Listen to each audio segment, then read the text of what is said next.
그러므로 땅이 변하든지 산이 흔들려 바다 가운데 빠지든지 바닷물이 솟아나고 뛰놀든지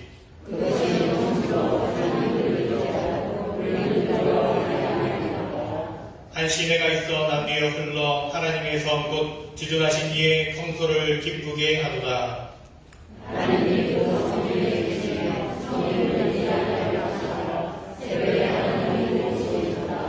그가 땅 끝까지 전쟁을 쉬게 하시며 이르시기를 너희는 가만히 있어 내가 하나님 됨을 알지어다.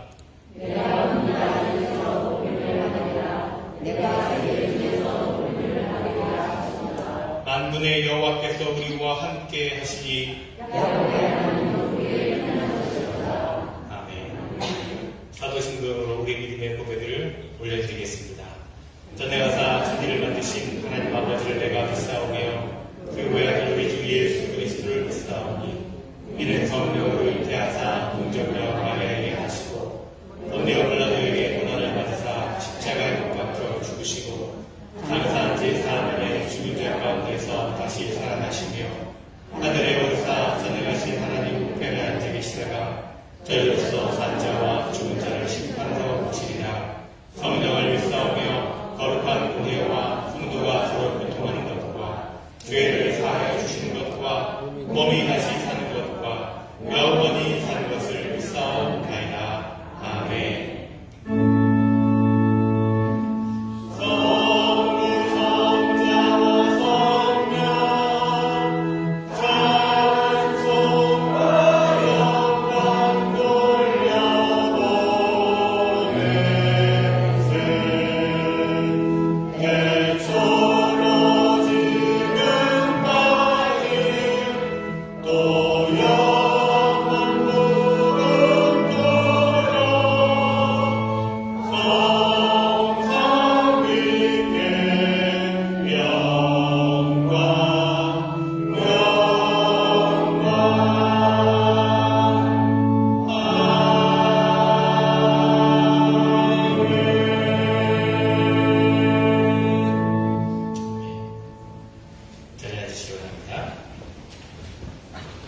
거룩하고 복된 주님의 날입니다. 이 복된 주님의 날에 예배의 자리에 나오신 여러분 한 분 한 분을 또 가정에서 예배를 드리는 모든 분을 주님의 이름으로 축복하고 사랑합니다.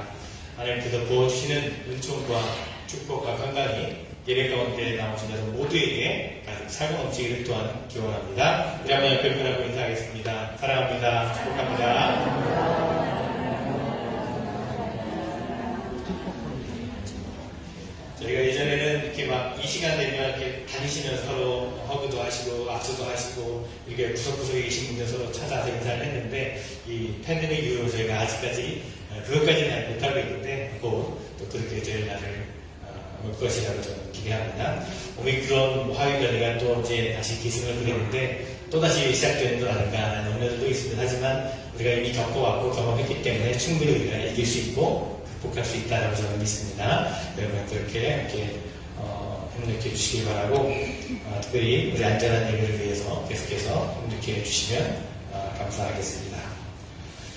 네, 당분간 온라인 예배는 계속 진행되고요.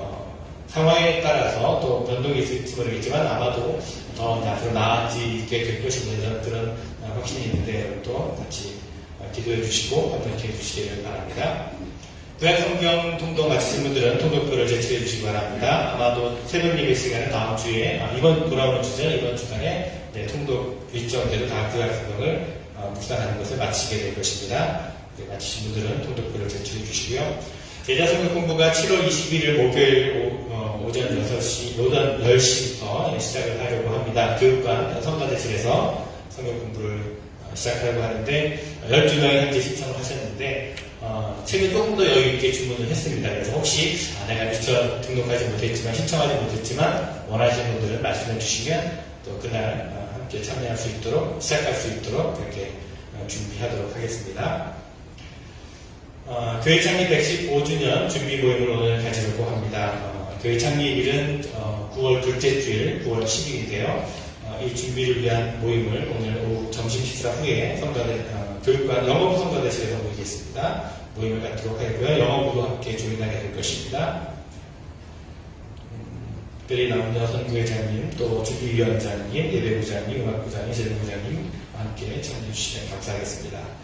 올리브 여름학교, 한글학교 여름학기 계속 진행 중에 있고요. 7월 말까지 진행이 됩니다. 그래서 기도해 주시고 협력해 주시면 감사하겠습니다.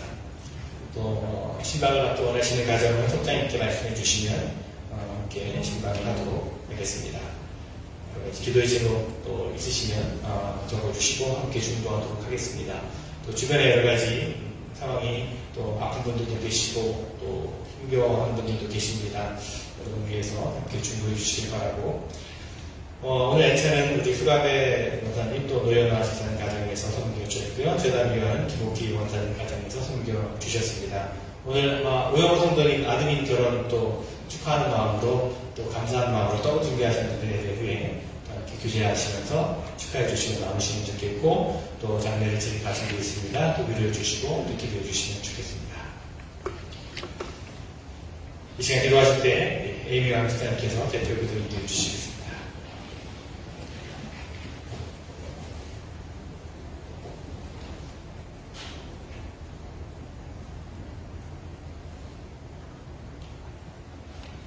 이 시간 기도 드리겠습니다.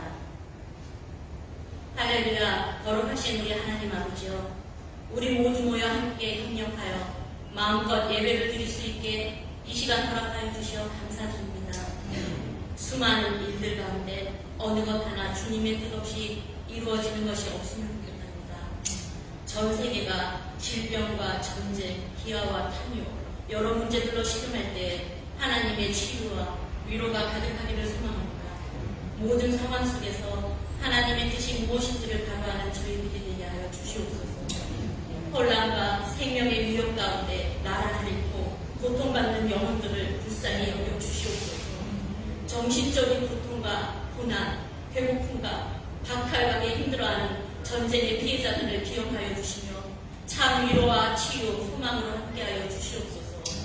오늘의 아픔 속에 좌절치 않게 하시고 또한 복음으로 위로하시며 그리스도의 십자가로 거듭나는 귀한 영혼의 시대가 또한 세대가 되게 하여 주시옵소서. 올리브 교회의 지체들마다 하나님의 넘치는 역사가 가득하기를 소망합니다. 말씀으로 충만한 삶을 감당해 나아가도록 함께하여 주시옵소서. 건강하게 하시며 영적으로 강건하게 하여 주시옵소서. 또한 우리의 신앙 가운데 주님께 드리는 합당한 열매가 있게 하여 주시옵소서. 이곳에서 드려지는 예배와 각자의 처소에 드려지는 예배에 영광과 존귀를 홀로 받아 주시옵소서. 이 시간 우리의 김계성 목사님을 통하여 전해지는 하나님의 말씀이 우리의 삶이 바뀌고 가치가 바뀌며 우리의 영적 길이 바뀔 수 있는 귀한 시간이 되길 도와주시옵소서. 인도하여 주시옵소서. 오직 성령의 충만함만이 가득한 시간이 되게 하여 주시옵소서. 죽지 않고 살아있는 교회가 되게 하여 주시옵소서. 주님의 진리의 말씀을 저희가 더욱더 깊이 깨닫게 하여 주실 줄 믿습니다. 이 예배를 위하여 찬양과 보이지 않는 곳에서도 기쁨으로 봉사하는 손길을 축복하여 주시옵고 우리의 마음 가운데 주님의 은혜와 회복으로 인도하여 주실 줄 믿사오며 우리의 주님이신 예수 그리스도 이름으로 기도드렸습니다. 아멘.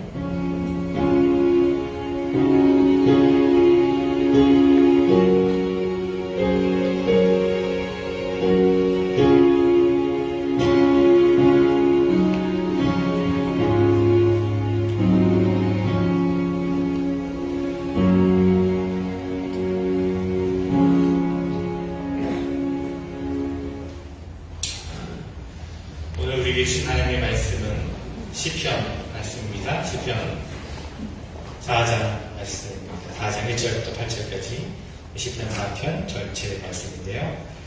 하나님의 말씀을 읽도록 하겠습니다.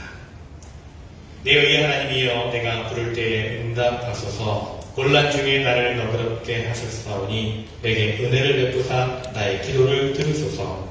인생들아 어느 때까지 나의 영광을 바꾸어 욕되게 하며 헛된 일을 좋아하고 거짓을 구하느니까. 여호와께서 자기를 위하여 이 경건한 자를 택하신 줄 너희가 알지 못하리다. 내가 그를 부를 때에 여호와께서 들으시리로다. 너희는 떨며 범죄하지 말지어다. 자리에 누워 심중에 말하고 잠잠할지어다. 의의 제사를 드리고 여호와를 의지할지어다. 여러 사람의 말이 우리에게 선을 보일 자 누구뇨 하오니 여호와여 주의 얼굴을 들어 우리에게 비추소서. 주께서 내 마음에 두신 기쁨은 그들의 곡식과 새 포도주가 풍성할 때보다 더하니이다. 내가 평안히 눕고 자기도 하리니 나를 안전히 살게 하시는 이는 오직 여호와이시니이다. 아멘. 성탄의 찬양이겠습니다.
힘이 되는 그런 찬양입니다.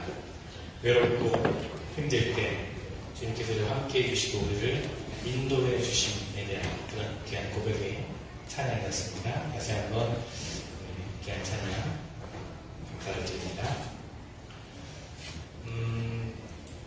제가 지난 주일부터 혼자 지내겠거든요. 지난 주일에 제 아내와 아이들이 뉴욕에 갔습니다. 큰 딸아이가 이제 첫 직장 생활을 하기 위해서 뉴욕으로 갔는데 이런저런 것들 필요한 것들 챙겨주고 도와주려고 아내가 함께 갔습니다. 둘째는 놀러 갔고요, 같이. 집도 좀 알아봐야 되고 필요한 물건도 좀 챙겨줘야 되고 이제 막 대학을 졸업하고 사회생활을 시작하는 딸아이가 걱정이 더 있던 거죠. 아니나 다를까 이제 첫날 저녁에 통화를 하는데 이 아내의 목소리가 좀 심상치 않습니다. 걱정이 아마 많이 되었던 것 같습니다. 막상 가보니 이제 여기서 예상했던 것과는 좀 많이 달랐던 것 같습니다. 집도 또 주변의 환경도 교통도 엄마 마음에는 모든 것이 다 걱정이 되는 그런 상황들이었던 것 같습니다. 딸아이는 괜찮다 하지만 엄마로서는 조금 더 좋은 조건에 더 좋은 환경에서 지냈으면 하는 그런 바람이 있기 때문에 그렇지 못한 것에 대한 미안한 마음도 있고 괜찮다고 말하는 딸아이의 반응이 더 아마도 마음이 무거웠던 것 같습니다. 저도 좀 마음이 좀 먹먹했습니다. 아마도 처음 며칠 동안 아내는 쉽게 잠을 들지 못했을 것입니다. 저는 오랜만에 이제 홀로 지내기를 하고 있는데요.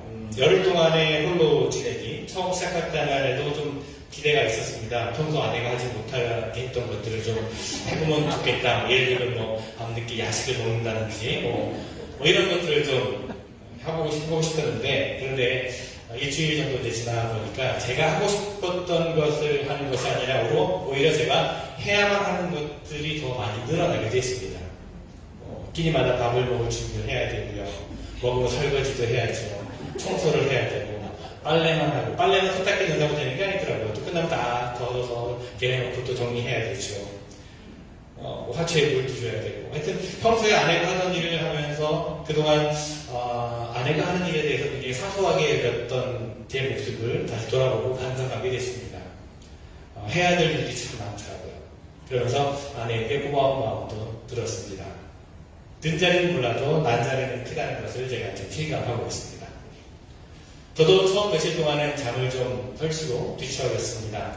아무도 없는 집에서 혼자 사는 것이 굉장히 오랜만이라 어색해서 그런지 아니면 또 가족들 걱정 때문인지 아무튼 처음 하루 이틀은 제가 피곤해도 잠을 쉽게 들지를 못했습니다.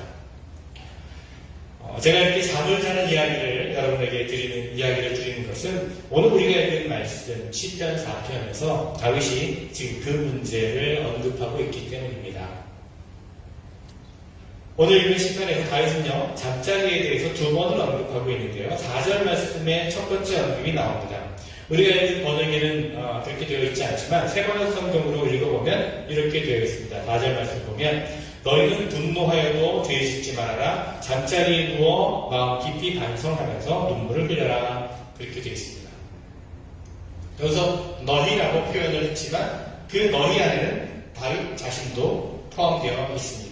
다윗이 다른 사람들에게 지금 말하고 있는 것 같지만 사실은 자기 자신에게 지금 말하고 있는 것입니다. 다윗은 지금 그의 감정 가운데 뭔가 무척 화가 나 있는 상태에 있었습니다. 여러분, 믿음이 깊어진다라고 하는 말은요, 우리의 감정이 굳어진다는 뜻이 아닙니다. 오히려 우리의 감정이 점화가 되고 더 예민해지는 경향이 있습니다. 믿음이 깊어지면 깊어질수록. 믿음이 깊은 사람이 분노하는 것은요, 어쩌면 또 자연스러운 일일지 모릅니다.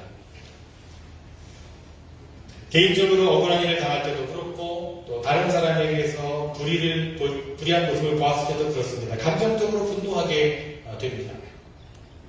다윗을 분노하게 한 것은요, 개인적인 문제였습니다. 2절에서 언급한 인생들과 연관되어 있는 것 같습니다.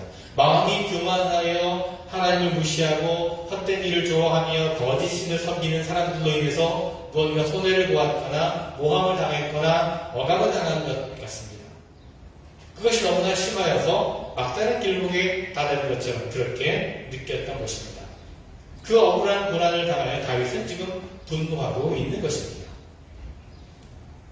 자, 이런 상황에서 분노를 잘못 다루게 되면요, 죄를 짓게 됩니다. 악으로 갚으려는 유혹에 넘어지게 됩니다. 그래서 다윗은 스스로에게 타이릅니다. 그래, 이런 상황에서 분노하지 않을 사람이 어디 있겠어? 괜찮아. 감정이 죄는 아니지. 다만 죄로 이어지지 않게 조심해야지. 마틴 루터가 그랬다고 하죠. 새가 머리 위로 지나가는 것을 막을 수 없다. 하지만 내 머리 위에 둥지를 트는 것은 막을 수 있다. 라고 얘기합니다. 다윗은요, 지금 그렇게 자신을 타이르고 있는 것입니다. 분노의 마음을 품고 키워서 죄로 자라게 하지 않도록 스스로에게 지금 말하고 있는 것입니다. 분노는요, 불면증을 유발하는 가장 큰 원인이 됩니다. 분노하여도 라고 번역된 말을 영어 성경에서 보면요, 주로 disturbed라고 하는 단어를 쓰고 있는데요. 이것을 우리말로 하면 심란하여도 라는 말입니다. 분노한다는 것을 심란하다라고 하는 말로 번역을 하고 있습니다. 성경에서는. 잠을 이루는 데 있어서 마음의 평안이 제일 중요한데, 분노하는 마음은요, 우리의 마음을 우리의 사정 없이 흔들어 놓습니다. 그러니 잠을 쉽게 이룰 수가 없는 것입니다.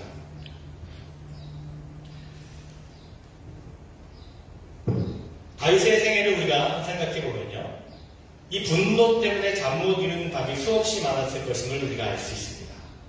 그런 경험들을 통해서 다윗은요, 분노를 다스리는 비법을 터득했을 것입니다. 분노를 품고 밤에 뒤척이기보다는 원수를 갚는 것을 하나님께 맡겨드리고 자신은 오직 자신을 돌아보고 반성하며 회개하는 것에만 마음을 쏟았습니다. 다윗은요, 8절 말씀에서 또 한 번 잠자리에 대한 언급을 하고 있습니다. 내가 편히 눕거나 잠드는 것도 주님께서 나를 평안히 쉬게 하여 주시기 때문입니다. 라고 노래합니다. 주님께서 나를 평안히 쉬게 하여 주신다. 라고 하는 것은 주님께서 나를 안전하게 해주신다. 라고 번역해야 옳습니다. 다윗은요, 진정한 안전지대가 어디인지를 분명히 알았습니다. 그는 사울 왕을 피해서 깊은 동굴에 피해 보기도 했고, 장군이 되어서 수많은 병사들의 호의를 받으면서 지내기도 했었으며, 난공불락의 성 안에 피해 보기도 했고, 화려한 왕궁에서 안전을 도모하기도 했습니다. 그 모든 안전지대를 경험한 후에 다윗은 이렇게 고백하고 있는 겁니다. 진정한 안전지대는 하나님의 돌보심 가운데 머무르는 것이라고 고백하고 있습니다. 그러기에 그분의 이름을 부르고 그분께 의지할 때 깊은 잠을 잘 수 있다라고 다윗은 고백하고 있습니다. 여러분 중에는 다윗의 이 고백이 헛된 말처럼 공허한 말처럼 들리는 분이 계실지도 모르겠습니다. 하나님께서 온 우주 만물을 창조하시고 다스리신다는 사실은 인정하지만 자신의 삶 가운데서는 너무나 먼 분처럼 느껴지는 분들이 계실 것입니다. 주님께서 우리 가운데 역사하시고 있다는 믿기는 하지만 하루하루의 삶은 마치 나 혼자 이길 수 없는 싸움을 싸우고 있는 것 같은 그렇게 느껴지는 분들도 아마 많이 계실 것입니다.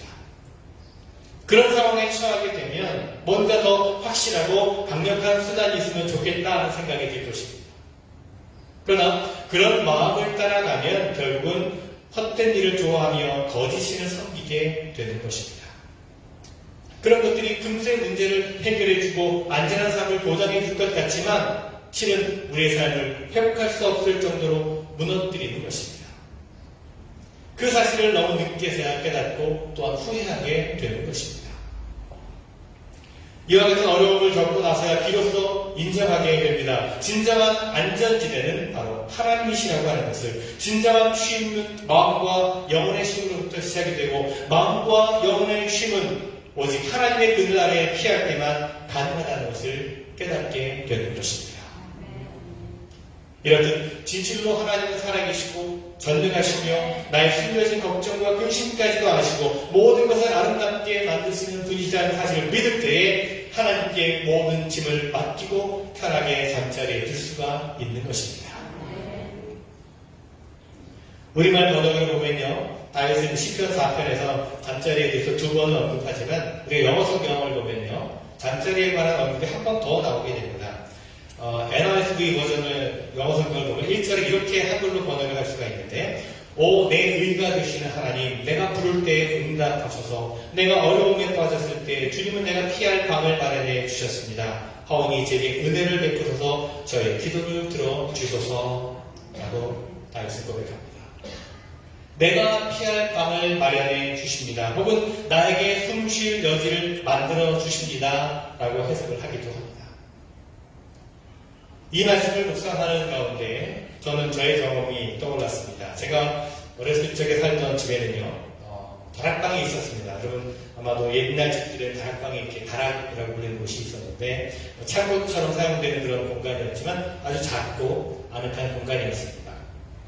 제가 결혼하기 전까지는 그 집에 살았는데 다락방이라고 하는 곳은요, 그 다락방은 저에게 있어서는 저만의 시간을 보낼 수 있는 그런 공간이었습니다. 때때로 힘든 일이 있을 때, 가족들에게 힘든 모습을 보이고 싶지 않을 때, 혼자라고 느껴질 때 저는 다락방에 올라가곤 했습니다. 제 나름대로 쉴 수 있는 공간으로 이렇게 잘 꾸며놓고 만들어 놓았습니다. 거기서 음악을 듣기도 하고 책을 읽기도 하고 그렇게 누군가의 방해도 받지 않고 쉬다 보면 그곳에서 편하게 잠을 들기도 했습니다. 가끔 힘이 들 때면 그 다락방이 생각이 납니다. 그때 그 다락방. 그 다락방은 답답하고 힘든 현실의 어려움 가운데서 잠시 피할 수 있는 그런 공간이었습니다. 여러분, 우리가 살아가고 있는 삶의 현실은 때로 감당할 수 없이 우리를 힘들게 하고 우리를 답답하게 할 때가 있습니다. 예전에 한국에 있는 어느 지인이 소개한 책 가운데 그 책 제목이 헌시창이라고 하는 책 제목이 있었는데요. 한국 사회 그 청년들이 겪고 있는 절망적인 그 현실에 대해서 고발한 그런 책이었습니다. 헌시창이라고 하는 책 제목은 그 젊은이들이 사용하는 줄임말로 표현한 건데 원래 말은 현실, 시궁창 이런 말들, 이 줄임말입니다. 매일 대면해야 하고 매일 살아가야 되는 자신의 현실이 시궁창과 같다면 얼마나 절망적인 상황이었다면 그렇게 표현했을까요? 여러분 어떠십니까? 여러분 어떠신가요? 혹시 여러분의 자신의 삶의 현실을 시궁창처럼 느끼시는 분들이 계십니까? 혹은 전쟁터와 같이, 혹은 황량한 광야와 같이 느끼시는 분들이 계십니까? 혹은 밤새 뒤척이며 잠을 이루지 못하는 날들을 보내고 계신 분들이 있을지 모르겠습니다. 이런 현실 가운데서 온전하게 살아가기 위해서는 우리가 피할 수 있는 방이 있어야 한다는 겁니다. 어딘가에서가 숨통이 뚫려야 한다는 것입니다. 다윗은 자신의 삶 가운데서 때로는 전쟁터 같고 때로는 시궁창 같으며 때로는 날밤을 뒤지어오는 것 같은 그런 현실을 그가 경험해 오면서 자신의 숨통을 트이게 할 수 있는 곳, 쉴 수 있는 곳을 찾았던 것입니다. 이곳저곳을 찾았을 것입니다. 때로는 화려한 궁궐 안에서 찾아보기도 했을 것이고 때로는 유흥을 통해서 찾아보기도 했을 것입니다. 하지만 그가 결국 얻은 해답은 하나님이었다는 것입니다. 전능하신 분의 그들의 피하는 것이었다는 겁니다. 다윗은 시편 91편에서 이렇게 고백을 합니다. 가장 높으신 분의 보호를 받으면서 사는 너는 전능하신 분의 그늘 아래 머무를 것이다 라고 고백합니다. 하나님을 믿고 의지하는 사람에게 마음과 영혼을 짓누르는 그 현실을 피하여 잠시 숨을 돌릴 수 있는 방을 마련해 주신다는 것입니다.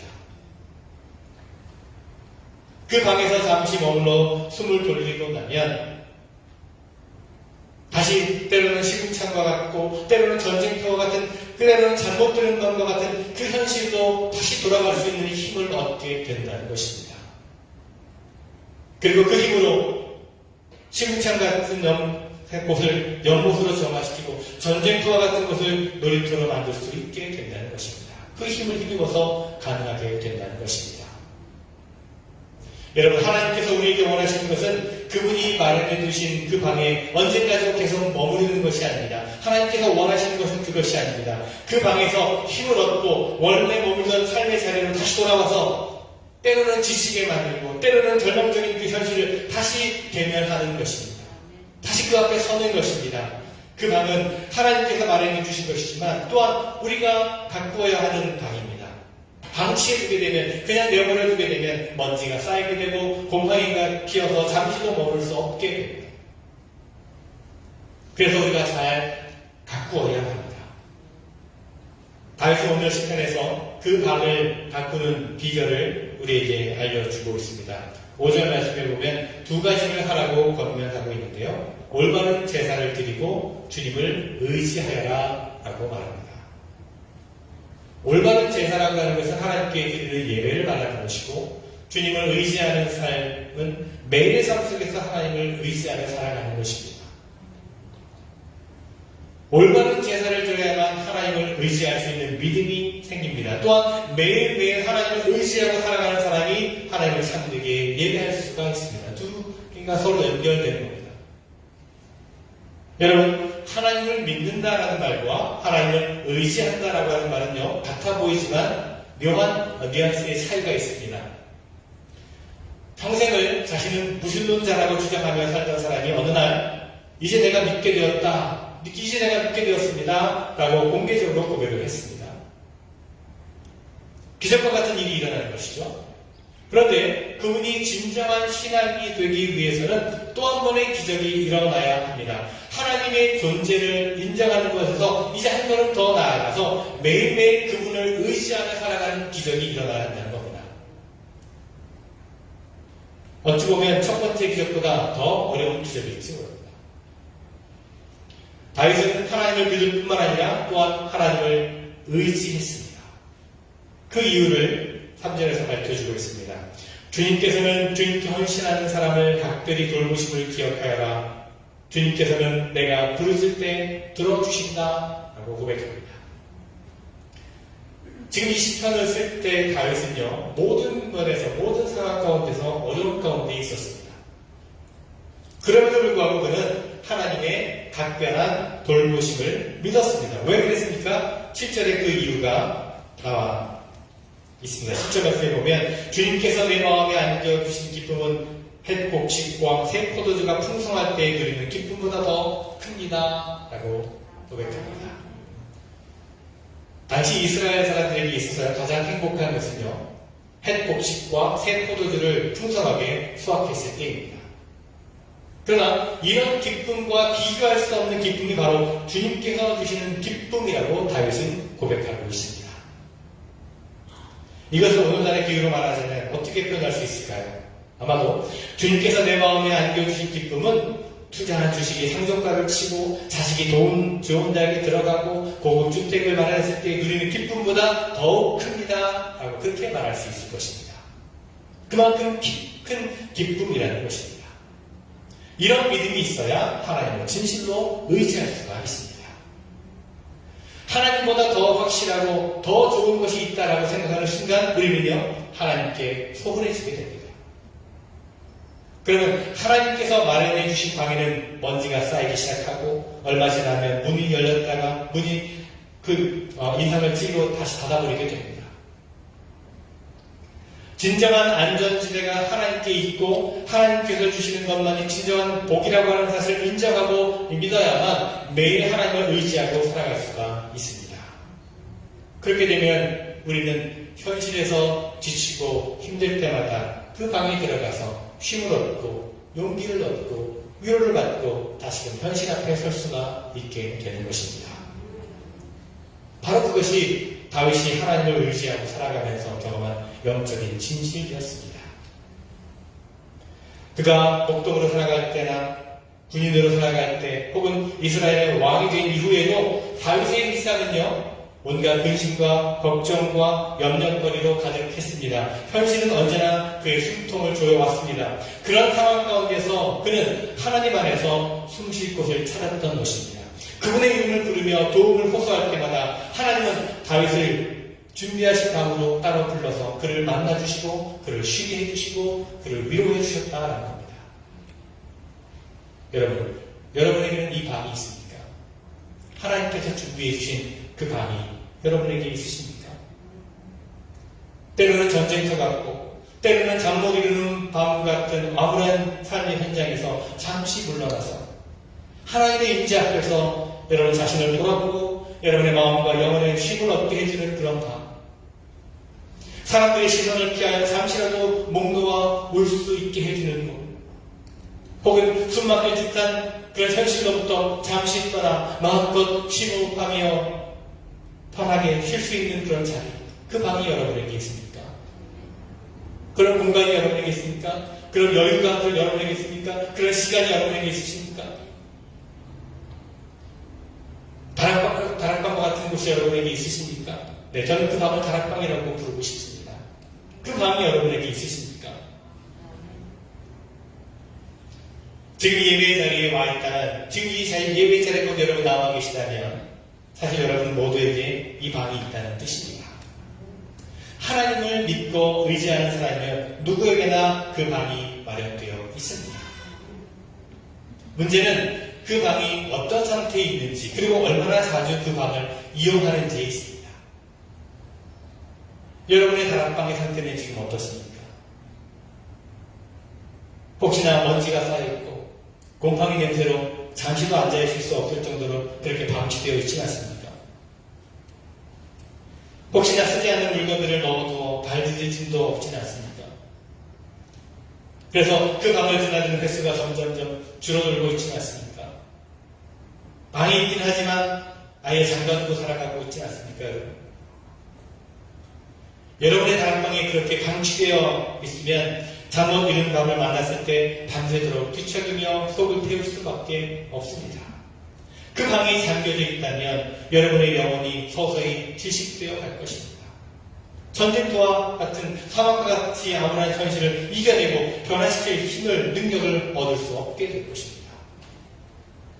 만약 여러분의 다락방이 잘 가꾸어져 있다면, 잘 준비되어 있다면 어떻겠습니까? 그러면 잠 못 이루는 밤에 힘겨워 울고 싶을 때만이 아니라 평소에도 그 방을 자주 찾아가게 될 것입니다. 그 방에서 잠시 쉴 때마다 흐트러졌던 마음이 뒤스러지고 연약했던 믿음이 새 힘을 얻게 되고 잊혀졌던 소망을 다시 찾게 될 것입니다. 우리의 다락방이 이렇게 되려면 우리가 올바른 제사를 드리고 주님을 의지하여라 라고 하는 다윗의 권면을 우리가 오늘 귀담아 들어야 할 것입니다. 이 방은 어떤 시각적인 공간을 말하는 것이 아니라, 어떤 물리적인 공간을 말하는 것이 아닙니다. 하나님 앞에 선 모습을 말하는 것입니다. 어디 있든지 어떤 삶의 자리에 있든지 하나님을 찾고 하나님을 구하고 하나님 앞에 나와 설 수 있는 그런 마음의 준비가 되어 있는가라는 겁니다. 일주일에 한 번 우리가 예배 드리는 것만으로는 안 됩니다. 속회로 모이고 또 성경 공부로 모이는 것, 그것만으로도 충분하지 않습니다. 하나님의 존재를 인정하는 것만으로는 안 됩니다. 매일매일 주님의 이름을 부르고 그분을 구하고 그분을 의지하며 살아가야 한다는 것입니다. 매일 시간을 정하여 주님과 홀로 만나는 시간을 가져야 한다는 것입니다. 하루 일과 중에 자주 멈추어서 여러분의 다락방을 찾아야 한다는 겁니다. 그곳에서 주님을 만나야 한다는 것입니다. 그것이 어디든지 그 자리를 마련할 수 있어야 합니다. 지금은 별로 그런 일이 없는데요. 제가 섬기던 교회는요, 교회에서 굉장히 복잡하고 힘든 일이 좀 많이 있었어요. 몇 년 동안. 굉장히 교회가 어려운 일도 있었는데, 그러면 제가 가끔 사무실에 이제 있다가 나와서 텅빈 예배당에 들어가서 잠시 머물러 앉았습니다. 조용히 이제 눈을 감고 머물러 있다 보면 제가 주인이었던 세상이 뒤집혀서 하나님이 주인이 되심을 경험하게 됩니다. 제가 아니면 안 되었던 것처럼 보이던 세상이 뒤집어져서 제가 아니어도 되는 세상으로 변하게 됨을 경험하게 되었습니다. 그렇게 뒤집어지는 경험을 하고 나면 저는 겸손해지고 평안을 회복하고 담대함과 힘을 얻게 되었습니다. 때로는 잠시 그렇게 머물러 있다 보면 잠시 동안의 꿀잠을 맛보기도 했습니다. 그런 경험을 제가 하고 했었습니다. 여러분, 오늘날 우리가 살아가는 시대, 오늘날 우리가 살아가는 삶의 현실은 끊임없이 우리를 몰아갑니다. 다른 사람에게 뒤처지지 않으려고 더 열심히 달리라고, 더 많은 일을 하라고, 더 많은 것을 붙잡으라고, 더 높아지기 위해 힘쓰라고, 그러면 달라질 것이라고, 그러면 쉴 수 있을 것이라고, 그러면 여유가 생길 것이라고, 그러면 행복을 얻을 수 있을 것이라고 끊임없이 우리를 다그치고 끊임없이 우리를 몰아갑니다. 세상 현실은 그렇습니다. 그러나 우리가 여기에 속아서는 안 됩니다. 그런데 속아서 살아가는 사람들이 너무나 많습니다. 특별히 젊은이들 가운데 더더욱 많이 있어요. 그로 인하여 몸과 마음에 질병이 생기고 사랑하는 사람들의 관계가 깨어지게 되고 현실은 갈수록 고통스러워집니다. 그런 현실 가운데 피해보고 싶어서 어떤 사람들은 술에 빠지고 어떤 사람들은 쾌락에 빠지고 또 어떤 사람들은 놀이 가운데서 희망을 찾기도 합니다. 하지만 그 모든 것이 증상을 더욱더 심화되게 만들 뿐입니다. 그래서 결국 하지 말아야 될 선택도 하게 됩니다. 여러분 중에 이런 상황을 겪고 있는 분들이 계실지 모르겠습니다. 꼭 뜬 눈으로 밤을 새는 것과 같은 그런 힘겨운 현실 속에서 고통받고 있는 분들도 계실지 모르겠습니다. 대부분의 분들은 아직 괜찮다라고 생각하실 것입니다. 여러분이 어떤 선택 가운데 있든지 속히 하나님께서 준비해 놓으신 방에서 희망을 찾을 수 있었으면 좋겠습니다. 올바른 제사와 주님을 의지하는 삶을 통해서 여러분의 다락방을 정갈하고 아늑하게 가꾸도록 힘쓰셨으면 좋겠습니다. 언제라도 그 방에 들어가서 마음과 영혼 안에서 쌓인 것들을 쏟아놓고 평안함과 위로와 용기를 얻을 수 있었으면 좋겠습니다. 그것이 여러분의 삶의 가장 중요한 습관이 되게 하시기를 바랍니다. 그것이 아니면 암울하고 힘든 이 전쟁터와 같은 사막과 같은 삶의 현실을 대면할 수 있을 힘을 얻을 수 없게 됩니다. 여러분, 우리를 위해서 피할 방을 준비해 주신 하나님, 그곳에서 우리를 만나 주시기 원하시는 하나님, 그 하나님의 은혜 안에 우리가 머물러 살아가면서 새 힘과 용기와 위로를 얻을 수 있었으면 좋겠습니다. 그런 여러분 모두가 되시기를 간절히 주님의 이름으로 축원을 드립니다. 기도하겠습니다. 저희에게 피할 방을 예비해 주시는 하나님, 저희의 숨통을 열어주시는 하나님, 저희를 편히 잠들게 하시는 하나님, 저희의 안전지대가 되어주시는 하나님, 하나님을 예배합니다. 하나님을 의지합니다. 하나님 안에 얻은 평강과 힘을 가지고 우리 앞에 있는 여러 가지 어려운 현실을 대면하게 하시고 또 변화시키는 역사가 일어나게 하여 주시옵소서. 매일매일 삶 속에서 하나님을 만나고 하나님이 주시는 위로와 평안을 누리는 저희들 모두가 되게 하여 주시옵소서. 예수 그리스도의 이름으로 기도드리옵나이다. 찬양하시겠습니다.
하나님의 은혜 감사를 드립니다. 하나님의 그 은혜에 우리가 늘 감격하며 감동하며 또 하나님의 은혜를 힘입어서 살아갈 수 있는 저희들 모두가 되게 하여 주시옵소서. 우리에게 부으신 은혜, 우리에게 허락하신 은혜 감사하며 감사의 마음을 담아 이 예물을 드립니다. 이 물질을 드립니다. 하나님 기뻐 받아 주시옵소서. 드려진 모든 손길마다 모든 삶의 자리마다 하나님께서 함께 하시고 피할 곳을 준비해 주시고 위로해 주시며 힘을 주시고 복된 은혜를 더하여 주시옵소서. 여러 가지 간구함과 간절한 마음 가지고 드린 예물이 있습니다. 하나님 그 간구하는 음성을 들으시고 그 간절한 기도를 들으시고 응답하여 주시옵소서. 하나님의 뜻대로 하나님의 방법대로 하나님의 때에 역사하여 주시옵소서. 여러 가지 눈물과 아픔과 절망과 두려움 가운데 성도들에게 주님께서 친히 찾아가 위로해 주시고 새 힘을 주시고 소망을 주시고 회복시켜 주시옵소서. 그래서 모든 예물이 하나님의 나라와 하나님의 사랑이 필요한 곳에 쓰여지는 예물을 되게 하시며 감사드리며 예수 그리스도의 이름으로 기도하옵나이다. 아멘.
이제는 우리 주 예수 그리스도의 나와 하나님 아버지의 크고 놀라우신 사랑하심과 성령님의 감화, 역사, 교통, 충만하심이 참으로 세상 가운데 나아가 두렵고 떨리는 또 황량한 세상의 현실 속에서 우리에게 힘주시고 위로하시고 우리에게 용기를 주시고 우리에게 쉴 곳을 허락해 주시는 하나님의 은혜를 힘입어 나아가기를 원하는 사랑하는 성도들, 하나님만이 피난처가 되시고 하나님만이 우리 도움이 되심을 다시 한번 확신하며 믿음 가운데 나아가는 사랑하는 성도들, 저들의 모든 삶과 가정과 일터와 삶의 모든 자리에 지금으로부터 영원토록 함께 하시기를 간절히 축원하옵나이다. 아멘.